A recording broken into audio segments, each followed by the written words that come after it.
Mens sana in corpore sana, a sound mind in a sound body. This is the classic phrase and इसमें बहुत wisdom है। ये हमें ये याद करवाती है कि दिमाग और शरीर दोनों ही बहुत इंपॉर्टेंट चीज़ है। ये दोनों एक दूसरे से कनेक्टेड है और दोनों का हेल्थी होना बहुत ज़रूरी है। और ओवर द टाइम ये सिम्टम दिखाए गए हैं maintaining an active and adaptable mind, जो वक्त के साथ नई चीज़ों को अडोप्ट कर सके, is the one of the key जिससे आप हेल्थी और यंग रह सकते हो। एक यूथफुल माइंड होना हेल्थी लाइफस्टाइल की ओर लेकर जाता है, जो कि आपकी एजिंग प्रोसेस को भी स्लो करता है। जैसे कि अगर कोई हम फिजिकल एक्टिविटी ना करें तो उसका डेफिनेटली नेगेटिव इम्पैक्ट पड़ता है हमारी बॉडी पर। एग्जैक्टली ही अगर हम वैसे माइंड की एक्सरसाइज ना करें तो उसका भी नेगेटिव इम्पैक्ट पड़ता है हमारी बॉडी एंड हमारे माइंड पर। सो माइंड की एक्सरसाइज करना भी उतना ही इंपॉर्टेंट है जितना बॉडी की एक्सरसाइज करना है, क्योंकि अगर हमारा माइंड शार्प नहीं होगा और हमारा माइंड एक्टिव नहीं होगा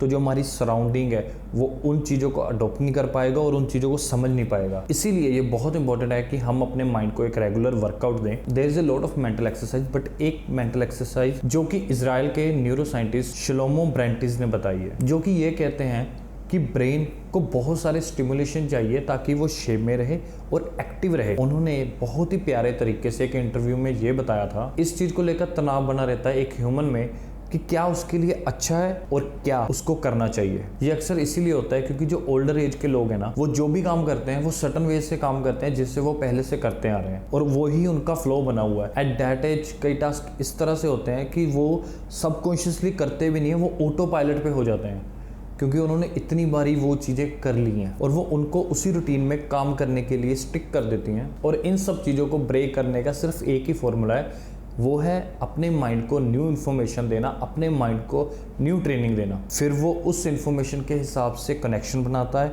इसीलिए ये बहुत इंपॉर्टेंट है कि आप एक्सपोज करो खुद को चेंज करने के लिए, चाहे उसके लिए आपको अपने कंफर्ट जोन से बाहर आना पड़े और थोड़ी सी एंजाइटी को फील करना पड़े। जो मेंटल ट्रेनिंग के इफेक्ट है वो साइंटिफिकली डेमोन्स्ट्रेट किए गए हैं। शलोमो ब्रेंटिस की बुक मैक्सिमम ब्रेन पावर में इसको अच्छे से बताया गया है। माइंड को ट्रेन करना बहुत सारे लेवल्स में आपके लिए हेल्पफुल है। आप मेंटल एक्सरसाइज शुरू करते हो कुछ टास्क से जो आप पहली बार कर रहे हो, और उन्होंने अपनी बुक में लिखा है कि फर्स्ट टाइम आपको बहुत डिफिकल्ट लगेगा ये सब करना, लेकिन जब आपको ये पता चल जाएगा कि आपको ये किस तरह से करना है तब तक आपकी ट्रेनिंग वर्क करने लग जाएगी। और सेकेंड टाइम आपको इस तरह से लगने लग जाएगा कि ये तो बहुत आसान है, ये तो इतना मुश्किल है भी नहीं, क्योंकि अब आप इसमें बेटर होने लग गए हो। और ये बहुत ही फैंटास्टिक इफेक्ट दिखाती है पर्सन के मूड अंदर और बाहर दोनों से। आई नो ये सब सुनने में बहुत बड़ा और बहुत ही मुश्किल लगता है, बट इसकी प्राइम एग्जांपल है कि जब आप किसी के साथ वीडियो गेम खेलते हो तो आपकी जो माइंड के नर्वस सिस्टम होते हैं वो स्टिमुलेट होते हैं, जो कि आपको थोड़ी देर के लिए सब चीज़ों से डिस्ट्रैक्ट कर देते हैं और आपको डिप्रेशन तक से भी दूर कर देते हैं। अवर न्यूरोस स्टार्ट टू एज,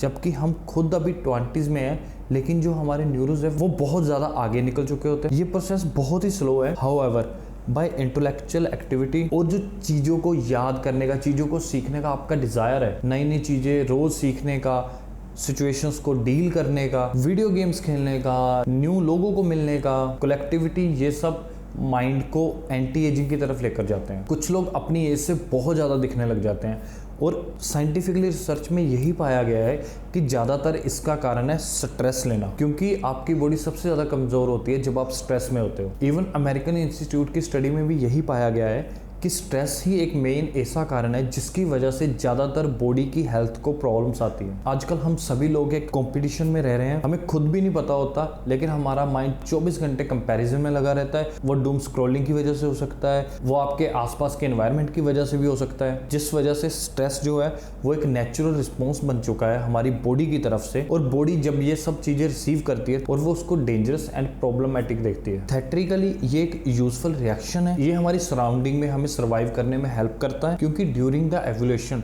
यही रिस्पॉन्स हमने यूज करा है खुद को प्रेडेटर से बचाने के लिए। हम इस चीज को एक्सेप्ट करें चाहे ना करें, बट जो थ्रेट्स हमें माइंड की तरफ से मिल रही है वो रियल है। स्ट्रेस एक इजीली आइडेंटिफाइबल कंडीशन है जो कि सिर्फ आपकी एंजाइटी को हाई नहीं करती बल्कि साइकोसोमैटिक को हाई कर देती है, और ये इफेक्ट ओवर द टाइम हमें हमारी बॉडी, हमारी स्किन में दिखनी शुरू हो जाती है। इसीलिए बहुत सारे एक्सपर्ट रेकमेंड करते हैं हमें प्रैक्टिस करनी चाहिए माइंडफुलनेस के लिए। स्ट्रेस को रिड्यूस करने का जो सबसे अच्छा मेथड है वो यही है कि हम खुद पर ध्यान दें, हम खुद के रिस्पॉन्सेज पर ध्यान दें, चाहे वो हमारी हैबिट ही क्यों ना बन चुकी हो। हमें फुली कॉन्शियस रहना चाहिए इन द वे, ताकि हम उन सब चीज़ों के साथ कनेक्ट कर सके, चाहे वो हमारे सबकॉन्शियस माइंड में चल रही है, चाहे हमारे रेगुलर डेज में चल रही है। हमें पता होना चाहिए और हमारा उस पर कंट्रोल होना चाहिए। हमारे पास इतनी पावर होना चाहिए कि जो हमारा स्ट्रेस ऑटो पायलट पे चल रहा है, हम उसको जब चाहे ऑफ कर सके, ताकि हम इस एंडलेस लूप से बाहर निकल पाए। माइंडफुलनेस को अचीव करने का जो सबसे बेटर वे है वो है मेडिटेशन, जो कि हमें हेल्प करती है फिल्टर करने में इंफॉर्मेशन जो कि हमें बाहर की दुनिया से मिल रही है। ये सेम चीज आपको ब्रीथिंग एक्सरसाइज, योगा या फिर बॉडी स्कैन से भी मिल सकती है। माइंडफुलनेस को अचीव करना is like a training, but practice के साथ, ताकि हम ये सीख सकें कि किस तरह से हमें अपने दिमाग को फोकस लाना है और किस तरह से हम अपने दिमाग को कंट्रोल में ला सकते हैं। वेस्टर्न कल्चर की वजह से हमारा कंफर्ट जोन बहुत ज़्यादा बड़ा हो चुका है। जो हमारी जॉब्स है वो सिटिंग हो चुकी है कि हम एक जगह बैठ के 8 घंटे 10 घंटे काम करते हैं, और यही एक बिगेस्ट रीज़न है जिसकी वजह से आज के टाइम पर एंजाइटी, डिप्रेशन और बहुत ज़्यादा बॉडी को बीमारीज लग रही हैं। माइंड और बॉडी दोनों को फ्रेश करने के लिए आप क्या कर सकते हो, स्टिल वेस्टर्न कल्चर को फॉलो करते हुए, जब भी आप जॉब पर जा रहे हो, ट्राई कि आप अगर वॉक करके वहां जा सकते हो, इट्स बेटर। लेकिन अगर आपका काम दूर है तो अपने पूरे डे में से एक स्केड्यूल निकालो कि एटलीस्ट आपको 20 मिनट की वॉक करनी है एवरी डे। कोशिश करो अपने पैरों का यूज़ करो रेदर देन लिफ्ट का यूज़ करने से, और ये आपके बॉडी पोस्चर में हेल्प करेगी, आपकी फिजिकल हेल्थ में हेल्प करेगी और बहुत ज़्यादा बेनिफिट देगी इन फ्यूचर। और सोशल एक्टिविटीज़ में पार्टिसिपेट करो, ताकि आप सारा दिन इंस्टाग्राम या फिर नेटफ्लिक्स पर बैठ के अपना टाइम और माइंड दोनों वेस्ट मत करो, ताकि आप अपनी पावर जो है उसको खो ना दो। जो आपका जंक फूड है उसको फ्रूट, सैलड इसके साथ रिप्लेस कर दो, ताकि आपकी बॉडी